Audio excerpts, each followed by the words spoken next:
Marcos capítulo 9, de 14 a 27.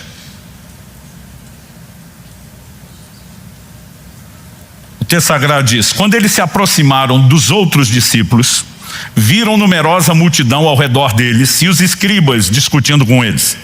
E logo toda a multidão, ao ver Jesus, ficou surpresa e correndo até ele, o saudava. Então Jesus perguntou: o que é que vocês estão discutindo com eles? E um, do meio da multidão, respondeu: mestre, eu trouxe até o Senhor o meu filho, que está possuído de um espírito mudo. E este, sempre que se aposta dele, lança-o por terra, ele espuma, arranja os dentes, vai definhando. Pedi aos seus discípulos que o expulsassem, mas eles não puderam. Então Jesus clamou à geração incrédula: até quando estarei com vocês? Até quando terei de suportá-los? Traga o menino até aqui. E eles o trouxeram. Quando ele viu Jesus, o espírito imediatamente agitou o menino com violência, e caindo ele por terra, revolvia-se espumando. Jesus perguntou ao pai do menino: há quanto tempo isso está acontecendo com ele? O pai respondeu: desde a infância, e muitas vezes o tem lançado no fogo e na água para o matar. Mas, se o Senhor pode fazer alguma coisa, tenha compaixão de nós e ajude-nos. Ao que Jesus respondeu: se o Senhor pode, tudo é possível ao que crê. E imediatamente o pai do menino exclamou: eu creio, ajude-me na minha falta de fé.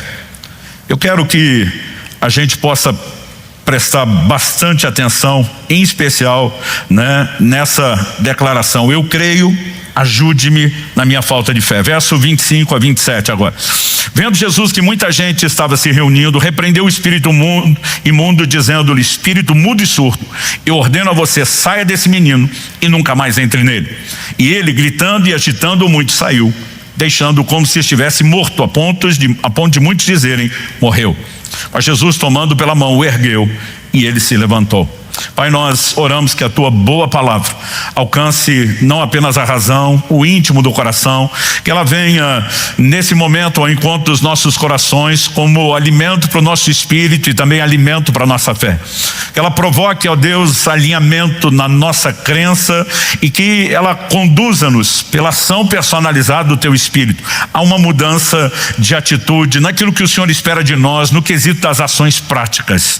Nós suplicamos graça e favor do Senhor, para que de fato a ação da tua palavra, mais uma vez, traga as marcas do sobrenatural de Deus nas nossas vidas, em nome de Jesus.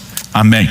Bom, nós temos aqui um episódio onde o Senhor Jesus não apenas cura, ele liberta um menino terrivelmente opresso.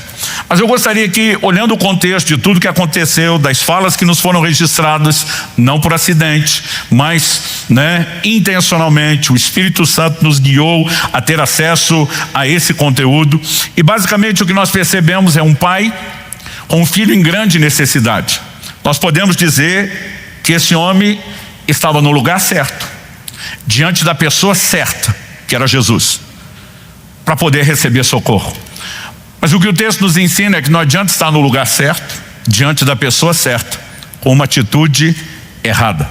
Quando Jesus chama aquela geração de incrédula, aquele pai diz: trouxe para os seus discípulos resolver, mas eles não puderam.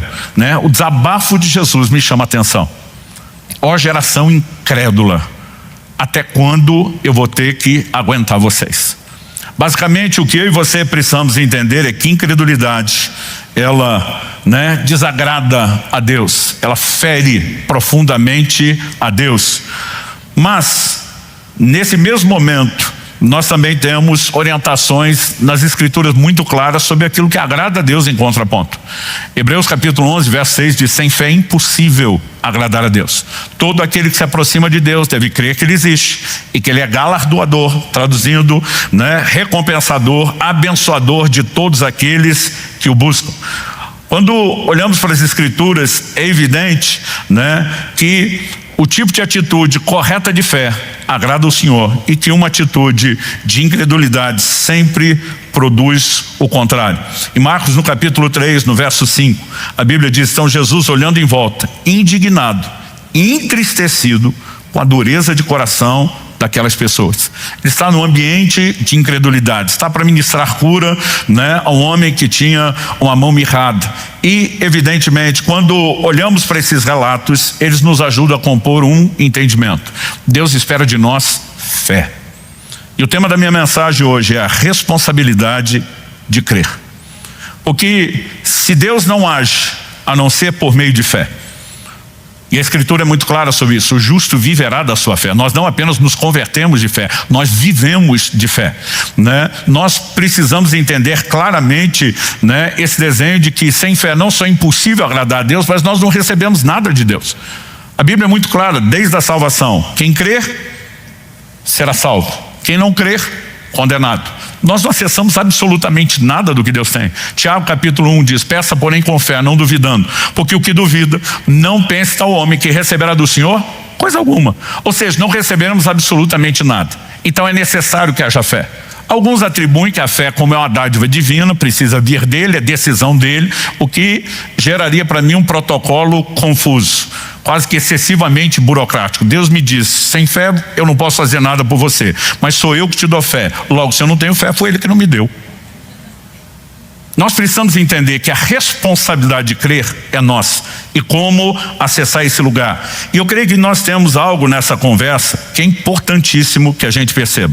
Quando esse pai simplesmente, né, se dirige a Jesus, eu e você precisamos entender que nos versículos anteriores nós temos Jesus, né, no monte, a transfiguração, 3 dos seus principais discípulos, dos mais próximos, estavam com ele. E agora, quando Jesus desce com Pedro, Tiago e João, ele chega e ele encontra a multidão ali, literalmente, né? A Bíblia diz que havia uma discussão.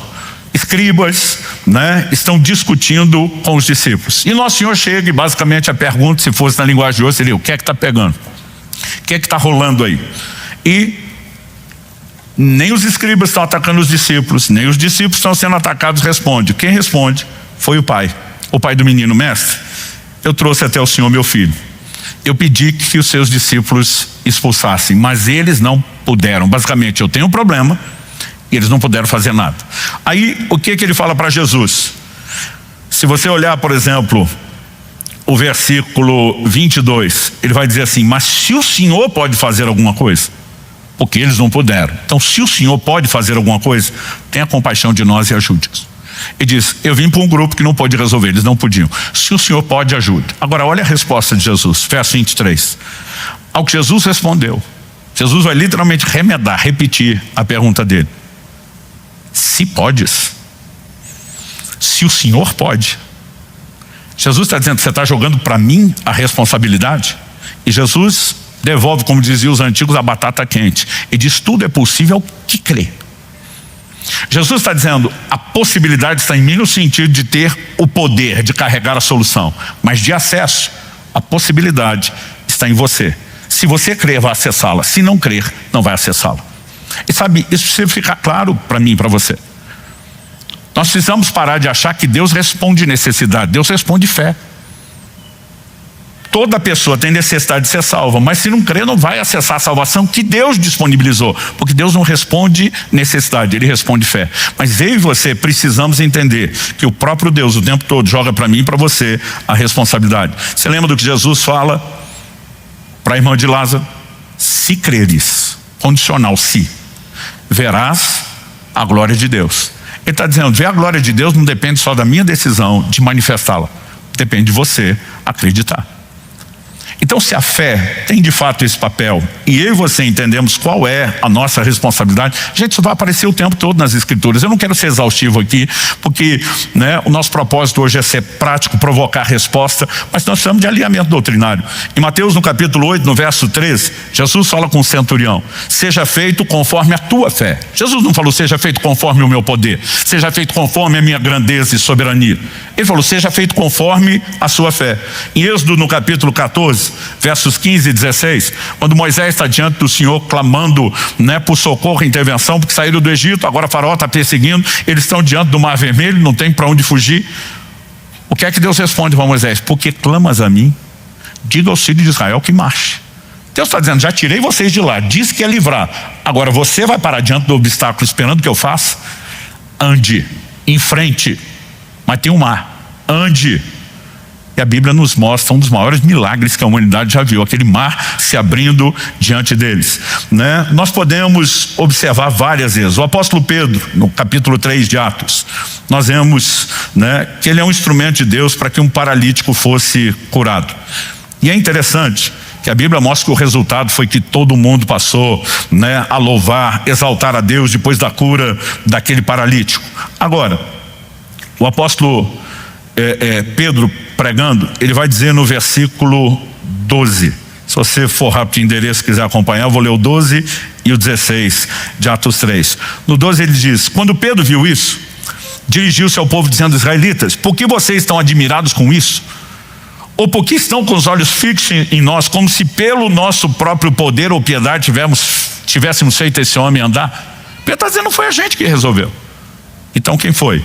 Verso 16: pela fé no nome de Jesus, é que esse mesmo nome fortaleceu esse homem que vocês estão vendo e bem conhecem. Ele está dizendo que quem fez não foi a gente, foi o nome.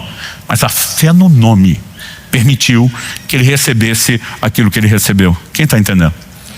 Texto após texto, nós podemos percorrer as declarações das Escrituras. Hebreus capítulo 11, a galeria dos heróis da fé, nem se fala, nós temos inúmeros exemplos. Em Atos, no capítulo 14, a Bíblia nos fala que Paulo e Barnabé estavam ministrando numa cidade chamada Listra. Lá, eles também seriam instrumentos de Deus para que uma cura acontecesse.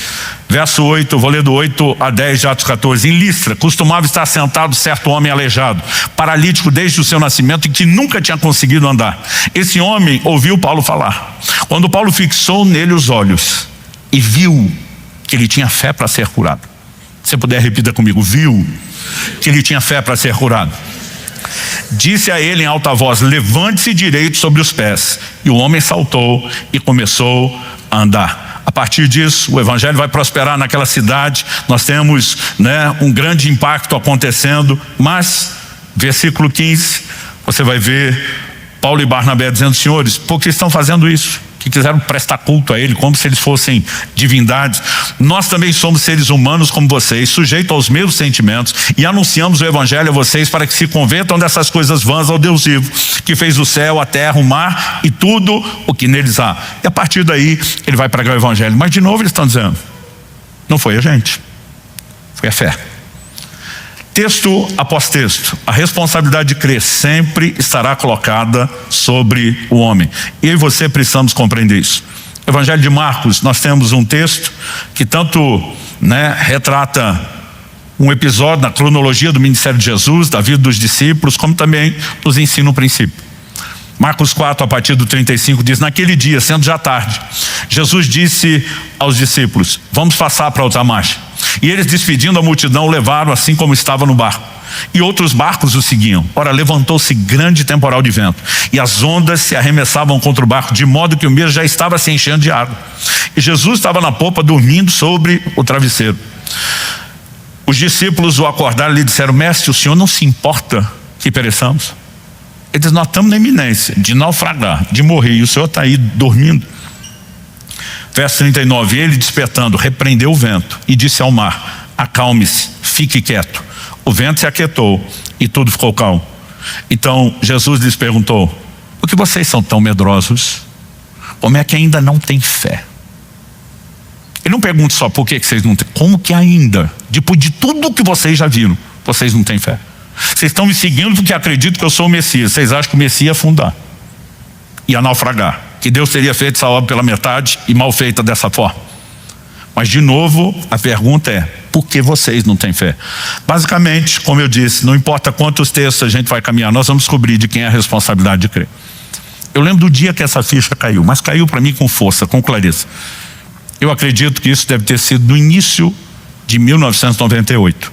E no final de 97 eu tive um problema numa mudança, fiquei com uma hérnia de disco terrível, né, que me deixou assim de cama um mês sem conseguir andar. Quando eu saí da cama e estava assim me arrastando com muita, né, dificuldade, eu lembro que eu tinha que cumprir um compromisso de uma agenda e pregar em outro estado, né? E lá fui eu para pregar. Mas a viagem me fez piorar um pouquinho, né? Estava melhorando o quadro, mas aquele tempo todo da viagem, sentado, forçando.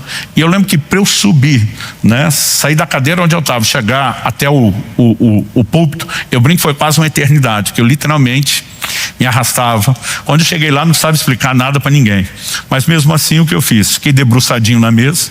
Eu falei, deixa eu explicar para vocês o que está acontecendo. Tive um acidente, estou com a hérnia de disco séria, estou em crise, estou com dor, vim para honrar minha palavra, mas está difícil até ficar em pé. Então vocês me perdoem, eu vou ficar debruçadinho. E estou pregando o tempo todo desse jeito. Lá pelo final, o Espírito Santo me traz uma palavra de conhecimento do meu espírito, nítido e claro. Chame à frente todas as pessoas que estão sofrendo de hérnia de disco. Eu comecei a rir. E do jeito que estava rindo, falei, gente, casa de ferreiro, espeto de pau. Falei, eu nesse estado acabei de receber uma palavra de Deus, chame à frente os que estão sofrendo de hérnia de disco. E o Senhor me falou algo que eu nunca ouvi, nem antes nem depois. Eu vou curar todos. Gente, mesmo quando nós estamos num ambiente de cura, não é todo mundo que tem o mesmo problema, não é todo mundo que você ministra, né, que recebe por inúmeros motivos, inclusive muitos deles além da nossa capacidade de explicação. Mas eu falei, se você consegue crer na palavra de Deus e tiver esse problema, ninguém vê por outro problema, que eu não oro por outra coisa, mas se tiver, vem à frente. O auditório devia ter umas 400 pessoas, uns 20 vieram para frente. Eu falei, certeza que todo mundo é hérnia de disco? Sim. Eu falei, vamos separar para eu saber por onde eu começo. Aí eu falei, quem está com dor, em crise, vem para o lado de cá. Quem não está sentindo dor nesse momento, espera do lado de lá. Porque eu falei, a melhor forma de ver se Deus vai agir é para quem está sofrendo, para quem tem como averiguar. Só 3 ficaram do lado de lá. A maioria veio tudo do lado de cá. Eu falei, todo mundo zoado assim? Alguém falou que nem o senhor. Ok. Aí lá vou eu orar. Falo, Deus está aqui para curar a hérnia de disco. Gente, eu me senti um pateta. Eu disse, Deus não faz isso comigo. Mas eu fui lentamente, desci. Eu lembro quando eu cheguei perto do primeiro, imaginando que não estava inspirando nem um pouco de confiança, só olhei para ele e falei, você está pronto? Ele falou, tô. A hora que eu estendi a mão para tocar nele, gente, foi quando saísse um tiro de canhão do meu ombro. Uma coisa correu e foi sincronizado, né? Eu estava com a mão em movimento. A hora que eu toquei na testa dele, eu senti que aquele calorão que correu no meu braço, né, saiu pela ponta da minha mão. Eu vi a reação dele, eu deduzi. O que saiu daqui entrou ali. Falei, o que acontece? Ele falou, entrou um negócio quente a hora que o senhor me tocou. Eu falei, procurador, meu Deus, não tenho mais. Aí tudo que você precisa na hora de administrar cura é o primeiro dar certo. Aquilo mexe com a fé de todo mundo. A hora que ele começou a pular, dançar, não tem mais nada, eu olhei pro segundo, falei, você está pronto? Ele falou, tô pronto. A hora que estiquei a mão, a mesma coisa, nunca senti isso antes, nunca senti depois, não estou criando regra nem doutrina. A hora que estendi a mão, ele reage semelhante ao primeiro. Falei, esquentou aí? Ele falou, não, então uma coisa fria. Falei, estava quente quando saiu daqui, o problema do termostato é contigo. Eu falei, a dor. Meu Deus, não tem. Gente, um por um, ele sendo curado na hora. Só que entre um e outro, como é que eu andava? Depois de uma meia dúzia, eu pensei, eu tenho que pegar isso para mim também. Mas ficaria muito feio eu botar a mão em mim mesmo. Aí eu tentei discretamente, tipo mulher grávida, botar a mão nas costas, não sentia nada. Botava no outro, tiro de canhão, calor, né? Botava em mim, nada. E eu fui vendo aquelas pessoas, uma por uma, ser curado. E quando terminou, para não dizer que eu estava do mesmo jeito, um pouquinho pior pelo esforço. Eu lembro que o palco era um pouco mais baixo do que esse. E quando terminou a reunião, eu sentei no palco, eu estava assim, meio desgostoso com Deus. Eu falei para Deus, todo mundo foi curado. E eu estou no mesmo estado. Falei, se alguém me acusar de falta de fé, eu recorro ao Supremo Tribunal Celestial. Eu parei de pregar na hora. Nesse estado, eu fiz esse papel de pateta, falei para Deus, porque eu criei na sua palavra. Eu criei que o Senhor ia fazer o que o Senhor fez nos outros. Como é que não tem fé? Aí eu falei, se alguém acusar de falta de unção, eu recorro ao Supremo Tribunal Celestial. Tiro de canhão, nunca aconteceu antes. O calor correndo do braço, a unção era perceptível. E eu falei para Deus, por que é que eu não recebi? O Espírito Santo falou comigo nítido e claro, eu não esperava pela invertida. Ele falou, o propósito dos dons do Espírito que operaram em você são para edificação de outros e não para edificação pessoal. Eu falei, então eu vou ter que esperar um aparecer, me revelar, me chamar para resolver meu problema. O Espírito Santo falou comigo, ou isso, ou você decide usar a fé que você prega. A responsabilidade é sua. E naquele dia eu percebi que mesmo botando a mão, tentando entrar na onda, eu estava vendo as pessoas serem curadas por uma manifestação da unção, de uma determinação de Deus. Mas eu percebi que minha fé não estava pronta para aquilo. Mas sabe o que eu fiz? Chamei a responsabilidade, falei, eu vou resolver isso. E não importa o tempo que leve. Foram 6 meses, confessando a palavra de Deus todo dia, tudo quanto é versículo de cura, né? Tudo quanto é reunião. Gente, nas células, assim, eu quase acelerei a calvície de tanta posição de mãos. Não tinha lugar que eu estava que eu não orasse, que eu não declarasse, que não pedisse oração, até que um dia finalmente desapareceu. Outro dia alguém perguntou, pastor, como foi? Eu falei, não sei, estava num batismo, né? E nós fazíamos o batismo num rio, era um lugar bonito, tinha um piquenique, e alguém falou, pastor, a moçada está pulando lá do alto da cachoeira, e nós estamos preocupados, será que não dá para o senhor dar uma averiguada, ou até regular para a gente não ter nenhum imprevisto? Aí cheguei lá e falei, gente, vocês estão se arriscando aí. Aí um falou para mim, pastor, eu sou bombeiro, já mergulhei, é fundo, não tem perigo de achar pedra, não tem sucção subterrânea. Ele falou, e eu estou de olho, se eu precisar, inclusive sou o salva-vida, pode ficar tranquilo. Falei, certeza, não tem problema? Ele falou, certeza. Falei, então vou pular também. Foi um dia, quase 30 anos atrás, né? Subi, em vez de só mergulhar para lá de pé ou de ponta como eles, ainda resolvi dar uma de exibido. Irei de costas e dei um mortal para cair de pé. Quando eu dei um mortal, um gritou, as costas! E foi só nesse momento, antes de dar o tibum dentro d'água, que eu lembrei que eu não poderia ter feito. A hora que eu saí, ele falou, não doeu. Eu falei, nadinha. E aí eu fazia todos os movimentos. Honestamente, eu não sei se aconteceu naquela hora, se aconteceu antes, mas foi a hora que eu percebi. O que eu entendi e eu decidi usar para a minha vida. Nós precisamos parar de transferir para Deus. Um homem rico pode fazer uma doação generosa para você ou para qualquer causa. O fato de ele ter o poder não significa que ninguém vai receber nada. Ele tem a capacidade financeira. Agora, se ele quiser, a conversa começa a mudar. E muitas vezes nós olhamos para Deus quase como assim, o senhor pode, o senhor talvez queira, mas se não está fazendo, não deve estar querendo. Por quê? A gente não entende essa dinâmica de acesso da fé do lado de cá. E nós precisamos chamar a responsabilidade. Quem está entendendo? Dito isso, segundo tópico, primeiro é o questionamento de quem é a responsabilidade. Segundo, crer é uma decisão.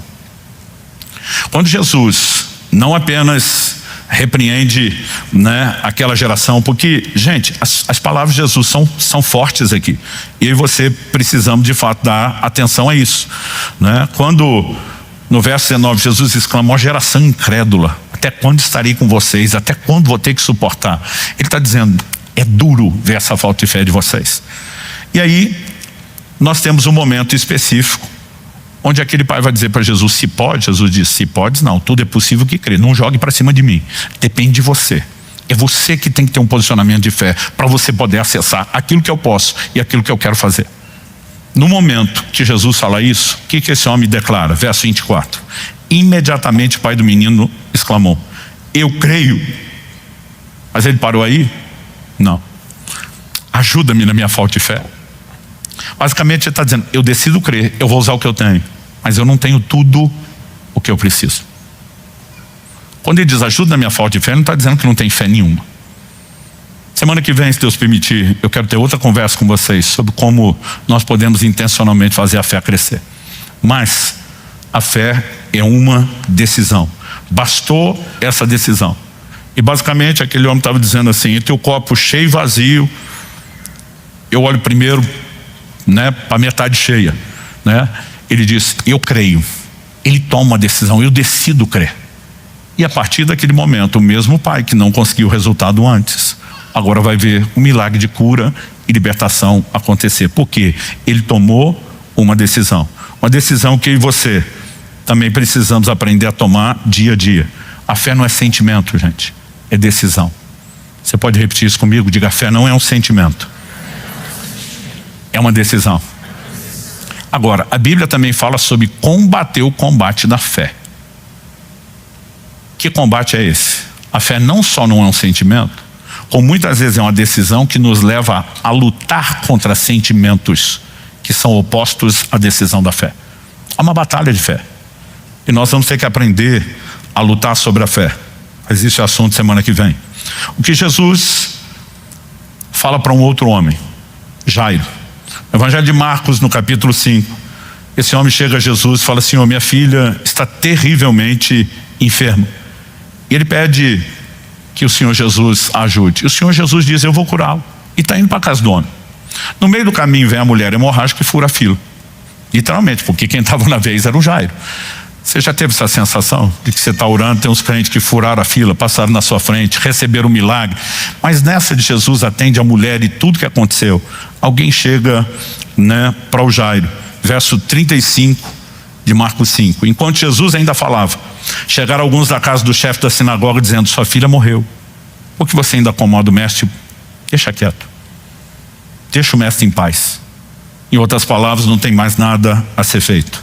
Verso 36. Mas Jesus, sem levar em conta tais palavras, ao que eu e você vamos ter que decidir muitas vezes, sem levar em conta o que outros estão dizendo. Jesus, sem levar em conta tais palavras, disse ao chefe da sinagoga: não tenha medo, apenas creia. As traduções antigas: não temas, crê somente. Presta atenção, fé e medo não dividem o mesmo ambiente. Se a fé entra, o medo tem que sair. Se o medo entra, provavelmente a fé está saindo. Jesus olha para ele e diz: não tenha medo. Tipo, não assuste com o que você ouviu. Se posicione. Jesus está dizendo: a responsabilidade de crer é sua, a decisão é sua. Tome o posicionamento. E a Bíblia nos mostra que na sequência Jesus vai fazer o quê? Ressuscitar a menina que não deu tempo de curar.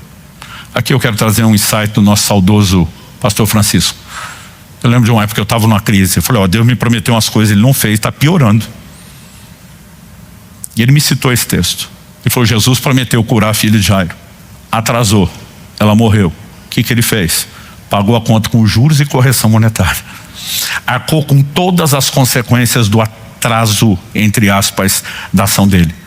Eu e você precisamos entender e crer de todo o coração quando nos posicionamos. Gente, se é sobrenatural, não tem fácil e difícil. Uma vez trouxeram um paralítico para Jesus. Jesus, percebendo aquele que baixaram pelo telhado, percebendo o que estava no coração do povo, Jesus pergunta: o que é mais fácil? Dizer esse homem: perdoados são os teus pecados? Ou levanta-te e anda? A única vez que Jesus apresentou uma conversa onde ele fala de níveis, ele nunca falou o mais difícil, ele falou o que é mais fácil. Porque para Deus não tem mais difícil, tem mais fácil. Ele diz: para que vocês saibam que o Filho do Homem tem na terra autoridade para perdoar pecados, eu também te digo: levanta e anda. E o paralítico andou. Nós precisamos, quando falamos do sobrenatural, entender: se é uma palavra de Deus, Ele vai cumprir aquilo que falou.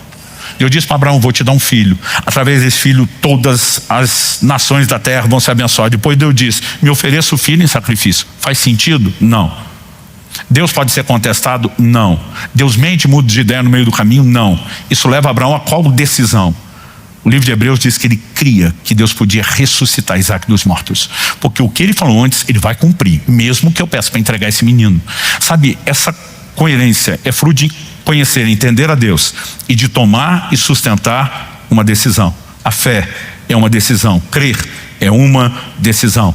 Nós podemos percorrer as escrituras olhando texto, após texto, e como eu disse, nós vamos encontrar um padrão que se repete. Eu volta e meia comento isso aqui, eu gosto de ler as escrituras procurando padrões que se repetem. E quando nós falamos de fé, não é diferente, porque nós estamos falando de princípios, nós estamos falando de uma doutrina, Olhando para cada declaração das escrituras, a gente vai encontrar vez após vez, eu repito as mesmas coisas. Um dos evangelhos, fala a respeito de um cego de nascença sendo curado por Jesus. O evangelho de João relata isso, na verdade, no capítulo 9, a partir do verso 35. Jesus ouviu que eles tinham expulsado o homem, expulsado da sinagoga, o que foi curado. Ao encontrá-lo, perguntou: você crê no Filho do Homem? Ele respondeu: quem é, Senhor, para que eu creia nele? E diz: eu quero crer. Mas quem é? Jesus respondeu: você já o tem visto, e é aquele que está falando com você. Que até Jesus curá-lo, ele não tinha enxergado. Assim que passou a ver, ele sai fazendo a festa e não sabia nem explicar quem foi que o curou. O verso 38 diz: então ele afirmou: eu creio, Senhor, e o adorou. Quando eu olho para textos como esse, você vê alguém que, diante da simplicidade de uma explicação de Jesus, o posicionamento: é isso, eu faço. Em Marcos, no capítulo 11, nós temos o relato de Jesus falando uma palavra contra uma figueira, e a Bíblia diz que ela literalmente se secou. Eu vou ler a partir do verso 20 de Marcos 11. Passando eles pela manhã, viram que a figueira estava seca desde a raiz. Então Pedro, lembrando-se, falou: mestre, eis que a figueira que o Senhor amaldiçoou ficou seca. Verso 22. Ao que Jesus lhes disse: tenham fé em Deus. Porque em verdade lhes digo que se alguém disser a esse monte: levante-se, jogue-se no mar, não duvidar no seu coração, mas crê que se fará o que diz, assim será com ele.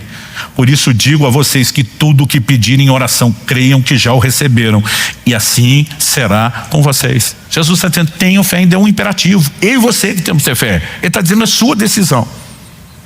Eu tinha 15 anos de idade quando comecei a entender esse texto, e eu falei: eu posso falar para o monte? Eu sabia que Deus não estava falando da gente ficar brincando com a topografia terrestre, mas os montes normalmente representam obstáculos. E naquela ocasião, aos 15 anos de idade, eu lembro que eu tinha uma verruga tinha surgido no meu dedo indicador da mão direita, né? E de repente essa verruga deu cria. Um dia um amigo meu percebeu, ele falou: cara, você tem uma verruga na ponta de cada dedo. E eu estou vendo uma que não é na ponta do dedo. Certeza que você é o cara que fica mordendo a unha e começou a morder a verruga. Ele falou: aí você vai morder a ponta do dedo, e plantou uma verruga em cada dedo. Eu até hoje não sei se tem base científica o que ele falou. Honestamente, nunca nem pensei de atrás até a hora de contar isso para você. Mas eu falei: como é que você sabe que é isso? Ele falou: porque eu tive o mesmo problema. Eu mordia uma, mordia os outros, foi passando. Eu olhei para a mão dele, não tinha nada. Eu falei: mas o que você fez? Ele falou: não, na época eu não era crente, fiz uma simpatia. Joguei o toicinho para trás, não sei o quê. Eu falei: sumiu? Ele falou: sumiu. Eu fiquei indignado. Eu falei: se alguém que não conhece o Senhor Jesus, crendo em uma fonte que não é confiável como a nossa, teve resultado, eu me recuso. Falei: meu primeiro monte para começar, ou 10 montinhos para eu começar treinando. Eu lembro que eu olhei para aquelas mãos. Eu falei: verruga, eu amaldiçoo vocês, como Jesus fez com aquela figueira e como diz que a gente também pode fazer. E eu decido falar: sai daqui da minha mão, vai para o mar. Eu na hora não sabia se tinha que mandar um mar específico. Falei: pode escolher o mar que quiser, mas não vai ficar aqui. E eu simplesmente esqueci do que aconteceu. No dia seguinte, acordei pelo hábito, fui morder a verruga, a mãe não achava, olho nas mãos, não tinha mais nada, tinha desaparecido tudo aquilo. E um garoto de 15 anos, quando tem uma experiência dessa, não adianta alguém chegar e dizer: sumiu por coincidência. Sabe, você começa a entender: peraí, eu decido crer, eu decido corresponder, eu posso acessar esses lugares. E gente, se Deus resolve verruga, que honestamente não acredito que seja nenhum problema de saúde sério, está mais para estético. Dr. Kelly, tem algum problema com a verruga que eu não conheço, ou é só estético? Se até isso ele está preocupado, você acha que problemas maiores que você está enfrentando, ele não vai se preocupar com você? Agora nós precisamos entender como acessar, e nós vamos ter que entender: a responsabilidade de crer é nossa, a decisão é nossa, e a gente começa com o quê? Com aquilo que a gente tem. O pai daquele menino diz: eu creio, a me ajuda com a minha falta de fé. Basicamente ele está dizendo: o copo está meio vazio, meio cheio. Eu começo olhando para a metade que tem. Ou seja, ele está dizendo para Jesus: eu não tenho o copo todo, mas essa metade eu decido usar. O Senhor pode me ajudar com o que falta? E esse é o grande ponto da virada. Eu comecei a entender que usar a fé que a gente tem é uma das melhores formas de fazer a nossa fé aumentar. E eu quero te mostrar isso pelas Escrituras. Abra comigo sua Bíblia no Evangelho de Lucas, no capítulo 17. Lucas, capítulo 17. No verso 3, eu vou começar no 3 e o 4. Jesus diz: tenham cuidado. Se o seu irmão pecar, repreenda-o. Se ele se arrepender, perdoe-lhe. Se pecar contra você 7 vezes num dia, e 7 vezes vier para lhe dizer: estou arrependido, perdoe-lhe. Gente, honestamente, o ensino do perdão, até hoje, não era só para os discípulos aqueles dias, é um dos maiores desafios para nós. Quando Jesus fala isso, não só de perdoar, mas até 7 vezes por dia. Você pensar que o dia acabou, zerou o crédito, o miserável pode começar tudo de novo. 7 vezes por dia, amanhã ele tem mais 7, depois mais 7, sem contar outra conta, que Jesus falou dos 70 vezes 7, e aí só vai ampliando. Versículo 5. Então os apóstolos disseram ao Senhor: aumente-nos a fé.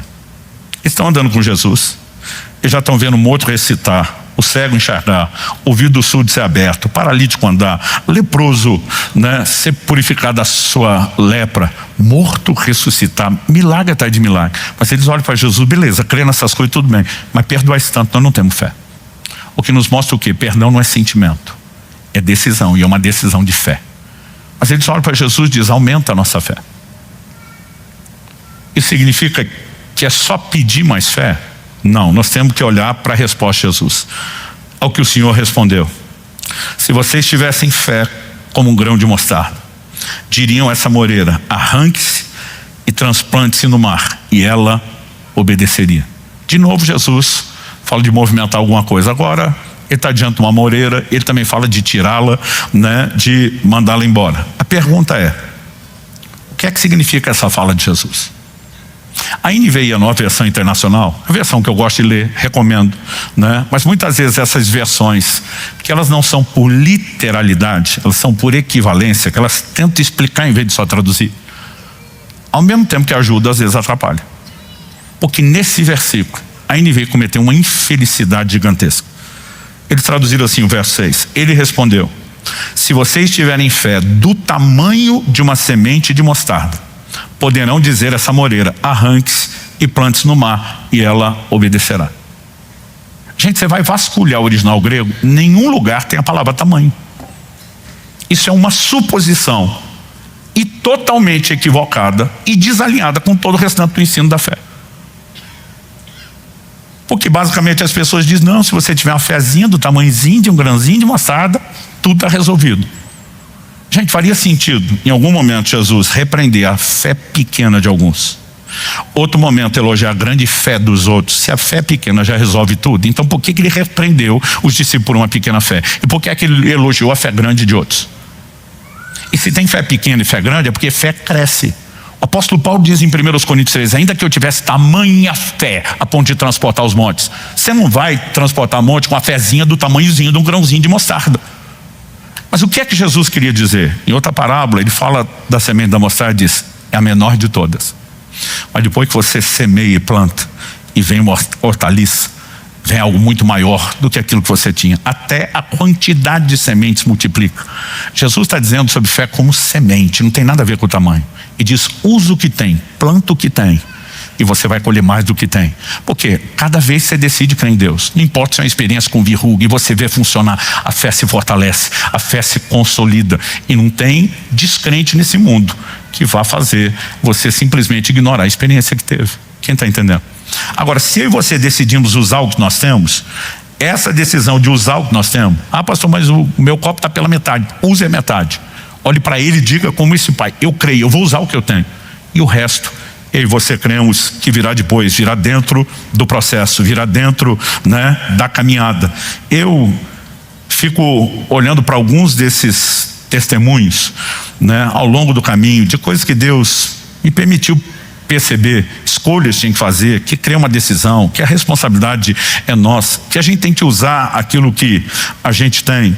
E eu percebo que foram princípios que não apenas me sustentaram diante de adversidades, mas me fizeram ver muita intervenção de Deus. Nós podemos viver mais do sobrenatural.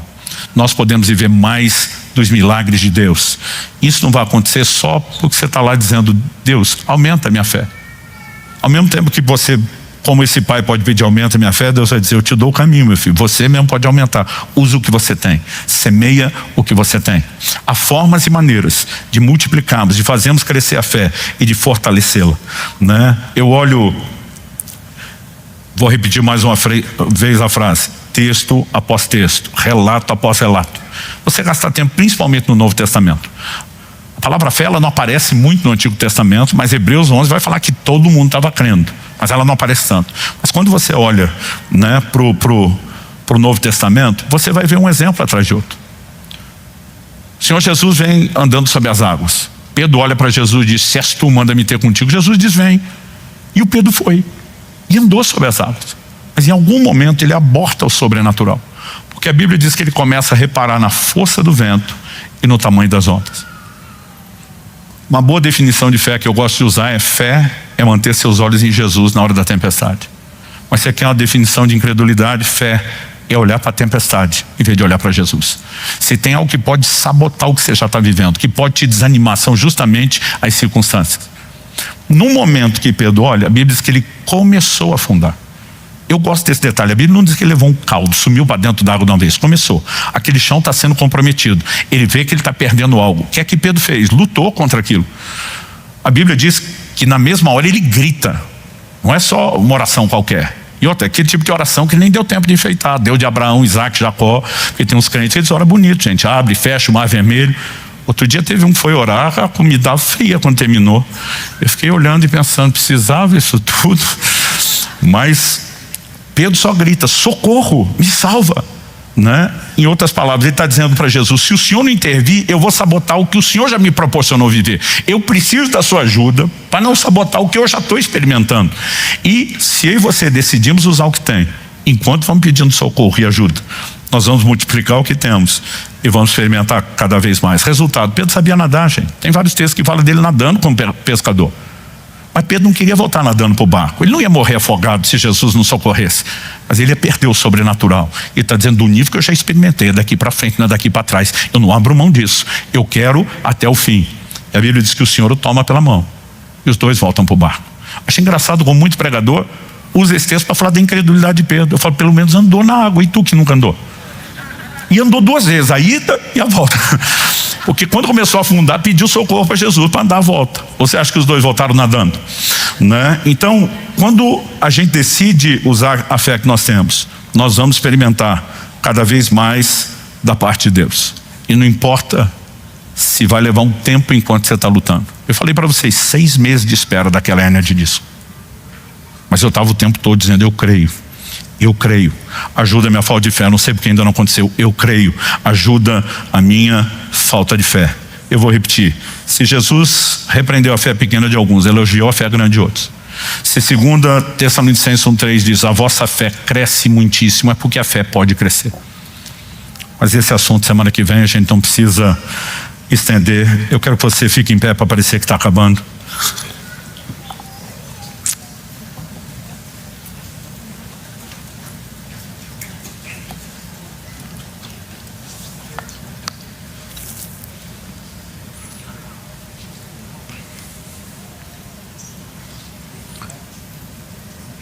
Eu não quero insinuar que qualquer problema que você já teve, que não foi sobrenaturalmente resolvido, que são áreas onde nós falhamos por não nos posicionar em fé. Eu creio que quando você olha o todo da Bíblia, não dá para deduzir esse tipo de coisa. Mas certamente, muitos de nós já temos áreas que, se tivéssemos decidido crer, poderíamos ser mudados. Eu já contei várias vezes aqui que na ocasião do parto do Israel, meu primeiro filho, eu vi que a situação era séria, que era uma situação de morte. E eu entrei em desespero. Eu nunca senti tanto medo na minha vida. Correndo o risco de ser mal entendido por não poder explicar. Não era simplesmente perder uma criança. Eu ouvi as histórias em casa. Minha mãe teve 4 partos, nós éramos 3 homens. A caçula, que era uma menina, viveu 2 dias e faleceu. A gente sabia que ela estava com o Senhor. Não pudemos ter o convívio com ela, mas um dia certamente estaremos juntos. Pensando em quem foi, não temos algo tão complexo. Agora, para mim era, e as palavras que Deus falou a respeito dessa criança, e tudo aquilo que foi crido ao longo do caminho. Ou seja, não dá para aceitar que termine assim quando tem palavra diferente. Foi a decisão de Abraão. E naquele momento eu estou brigando com aquelas emoções. O Espírito Santo falou comigo, faça uma escolha. Você pode ficar sentado chorando e enterrar o seu filho, ou você pode se levantar, posicionar em fé e fazer alguma coisa. E eu enlouqueci, eu surtei, eu tive um surto de fé. Eu levantei, comecei a repreender tudo quanto é demônio, espírito de morte, tira a pata suja do meu filho agora, você não vai fazer nada. Comecei a declarar palavras de fé. Curioso que o obstetra que fez o parto, que era alguém muito conhecido na cidade, por quase 3 anos depois do parto, ele ainda mandava a gente na igreja para pedir oração. Sempre que ele estava diante de situações, diante diagnósticos complexos, e ele dizia: eu não posso fazer nada por você. Ele dizia: mas tem um povo lá que eles entendem alguma coisa que a gente não explica. Eles sabem crer e ver as coisas funcionar. Ele dizia: tem um pastor que ele é pai de um menino, ele dizia assim: eu chamo de menino milagre. O médico dizia: não tem explicação, mas esse menino ficou 1h10 sem respirar. Não tinha como estar vivo, não tinha como estar sem sequela, não tinha como ter acontecido. Gente, nós podemos experimentar mais. E muitas vezes porque só não entendendo o princípio, achando que Deus é que tinha que fazer. Além de nos magoarmos com Ele, nos distanciarmos dele, nós não vemos intervenção. Assim entendemos que o tempo todo Ele está dizendo: a responsabilidade é sua. Não olhe para mim dizendo se podes. O Senhor olhou para aquele pai e falou: tudo é possível que crê. Eu te devolvo a batata quente. Você tem que ter o posicionamento. Nós servimos a um Deus grande e extraordinário. Não quer dizer que toda e qualquer situação tenha que ser resolvida só com milagre. Mas nós precisamos ter o bom senso, discernimento, estar sensíveis ao Espírito Santo, saber como avaliar essas coisas. Mas uma coisa eu tenho certeza: nós podemos viver mais do sobrenatural. E você não precisa esperar uma vez por ano uma conferência para de repente ter uma experiência com o Espírito Santo aqui ou lá. Nós podemos viver milagres, gente, em base contínua. Eu lembro de uma conversa que eu tive com um ateu que eu estava tentando evangelizar. E eu falei: eu vou te dar algumas experiências só nessa área de cura. E quem são os médicos que acompanharam tudo que aconteceu na minha família? Eu lembro que no final ele falou: no seu lugar até eu acreditava. Porque ele falou: não é possível que alguém veja isso com tanta frequência e não consiga acreditar. Eu falei: exatamente. Falei: eu acho que sua fé para não crer é maior do que a minha. Seu esforço é muito maior do que o meu. Mas, gente, nós podemos experimentar mais. Eu não quero encher a sua cabeça de doutrina, eu quero só simplificar o princípio. A responsabilidade de crer é nossa. Crer é de fato uma decisão. E se a gente usar o que nós temos, mesmo que a gente não tenha muito, eu posso contar um monte de testemunho onde eu percebi que minha fé não estava pronta, não estava funcionando, coisas que eu não tive resposta, coisas que eu desisti, e lá na frente Deus fez algo parecido só para dizer: se você tivesse continuado a acreditar. Mas com essas coisas todas nós vamos aprendendo que nós podemos ir além, nós podemos avançar. Se você quiser saber como ter mais fé, volta domingo que vem. Acho que foi tipo cenas dos próximos capítulos, né? To be continuated. Pai, oramos por cada um dos nossos irmãos. Pai, nós te pedimos mais do que ensino de princípios, mais do que clareza doutrinária. Nós oramos por aquele sopro fresco e vivificante do teu Espírito, provocando cada um de nós a uma resposta à tua palavra. A resposta de assumir a responsabilidade de crer.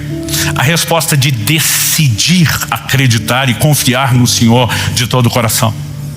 A resposta de decidir usar aquilo que nós temos, enquanto usamos, avançar para o crescimento e a multiplicação da fé. Estende a tua mão, fortalece os meus irmãos e irmãs. Eu oro que tudo aquilo que estava trazendo desânimo, abatimento, a força das circunstâncias, o ataque dos espíritos de incredulidade, que sejam agora substituídos pela ação poderosa e sobrenatural que só a tua palavra pode, debaixo da ação do teu Espírito, produzir. Nós oramos por isso, Senhor. Mais do que encorajamento emocional, nós oramos que o Senhor de fato traga empoderamento, fortalecimento espiritual para a fé de cada um, em nome de Jesus e para a glória de Deus. Se você crê, concorde, amém? Se você recebe essa palavra, diga: eu recebo, em nome de Jesus.